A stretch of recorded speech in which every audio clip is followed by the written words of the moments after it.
взаимное какое-то притяжение, вообще какие-то ощущения можно ли передать только одним взглядом.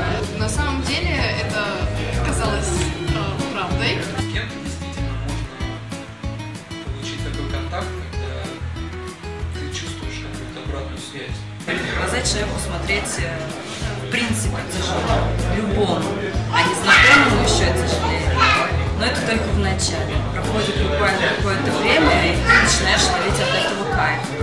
Ты смотришь не просто человеку в глаза, ты смотришь человеку в душу. Тебе хочется с ним разговаривать, или наоборот не хочется разговаривать. Понятно, что там бесполезно пытаться что-то показать, это как-то мимика или как-то там что-то показаться кем-то. Но у тебя открываются какие-то новые возможности. Это очень классное ощущение, я всем советую прийти.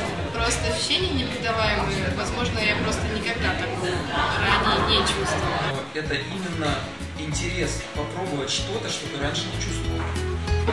Желаю всем удачи и обязательно приходите.